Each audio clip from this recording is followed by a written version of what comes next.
All right, we're gonna go over this whole front motor mount assembly. Now, what do we got? Shadows that we can't tell? The hell with it. Turn that. Nah, it's all right. Look at it. Not so shadowy down there. You want to turn that? Let's try it. Does that help you? Leave it alone. Lights, I don't camera, want to touch anything. Action. I hate touching stuff. Don't touch it. Yeah, don't touch. This is we're going to go over this whole front motor mount assembly. Some guys have issues with how it really goes together. I'm going to go over it all. This bike previously was, all of this stuff has been, this is all Colony replacement parts except for these two and that guy. That's the stock Harley, guys. See how it's black, Parkerized? Gotcha. All right, now. Luckily, these later Colony ones are now heat treated. They used to not be 20 years ago. The other thing that you'll notice is that I don't have a spacer here. We'll have to go over and look at another bike. But these spacers, when you measure them, these Colony spacers will be 625 on the OD. Okay, right on the nose. Yeah, the stock ones come over here. Okay. This guy's actually modified, as you can see. These stockers should be 9/16 if I remember correctly. Yeah, that's 562. All right, so the Colonies are a little bigger, and actually that's kind of better, to be honest with you. All right, neither the stock or the Colony spacers are heat treated, so this is actually this is probably an improvement, to be honest with you. Now, to begin this, if you look closely at this plate, what you'll see is you'll see a round hole, and you'll see an oversized round hole. You'll see two slots. Okay, so what's going to happen is this round hole and this nut that matches it is going to be our keystone, if you will. And that'll become apparent in a second. Notice these bolts. Now, these bolts are not exactly the correct length from Colony. See how one of them is just a smidge shorter? Yeah. That short guy has got to go in these fastening holes. Okay. All right? Is that how it was in the factory? Was one shorter Yeah, or no? and I'll show you why. Now, this short one is the only one that doesn't get any of these crazy swirly washers on it. Just gets a lock washer. Okay. All right. So we take a lock washer. We put it on there. Then this plate, when we put it on the bike, it's going to be like this. Okay. Got it? Got it. Okay, so this goes through here. And then what happens is... Oh, we still got a stud in there from assembly. Let's get that out of there. Keep rolling, so. All right. What happened with that? I got one half over. I got You got two? I got a socket and I got a wrench over here. All right. Half inch. Now you got it. I forgot we didn't take that thing out yet. Oh. This was the assembly stud. All right, so that rag is free, so that's always good.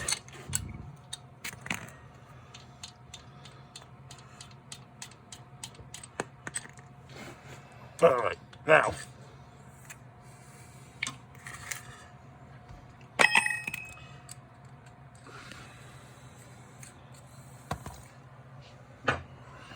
So this bolt is obviously going to go in this hole, but here's the trick.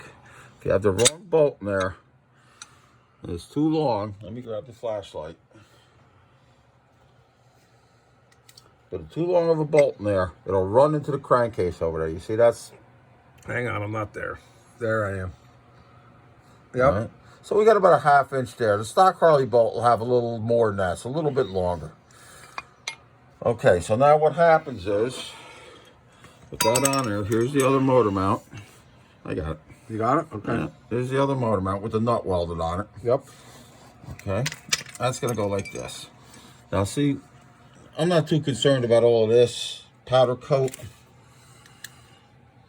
on the front motor mounts because all of this stuff is pretty sloppy the way it lines up. There's a lot of deviations in how the frames went together. So now, following what's going to go on there? Yeah, I'm in there. All right, so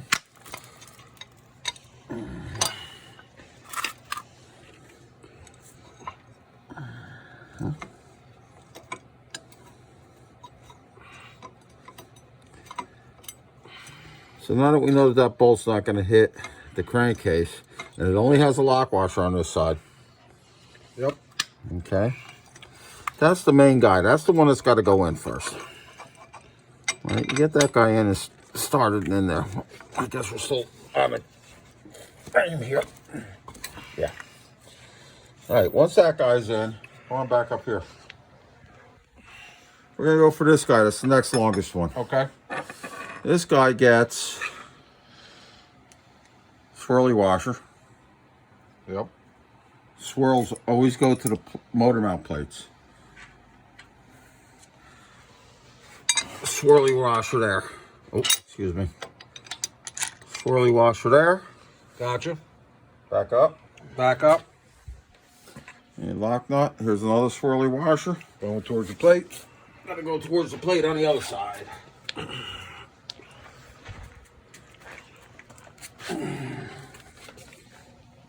There's our swirly washer. Let me grab us. That's all I need for this. Okay. Can you get down here? Can you actually see this?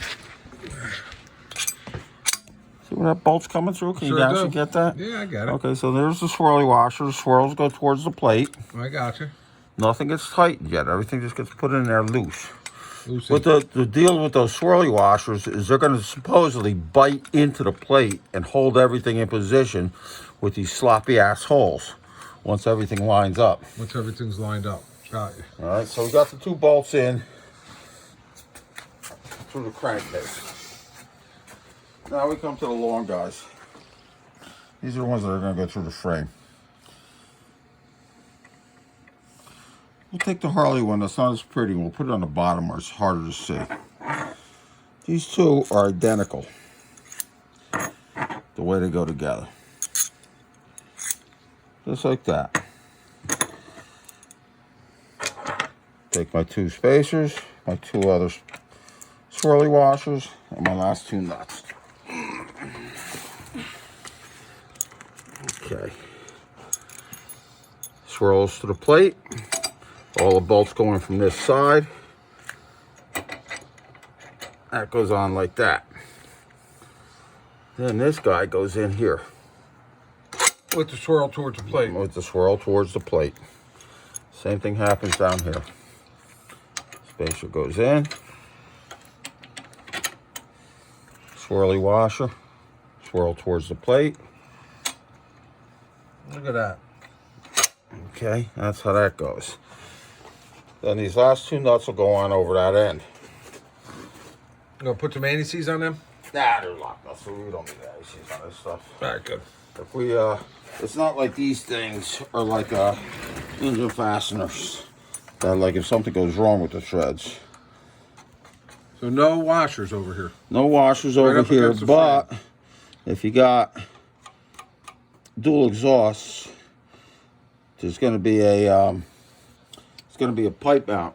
Yep. Comes off of one of those, right? Dash 58 pipe mount or straight pipes. Okay, so before, if you notice here, what's going on is what we do is we got the motor in. None of this stuff is tight yet. It's just in there hand tight, and we got these rear motor mount bolts here, which are eventually, Yep. back up a little bit, which are eventually going to get a foot peg bracket on it. Okay, so now that we know everything's lined up, we'll tighten these guys up. These are the main guys. We'll tighten those guys up. Then we'll go up and we'll tighten all of these sons of guns up. Let's go back to the other side. Okay.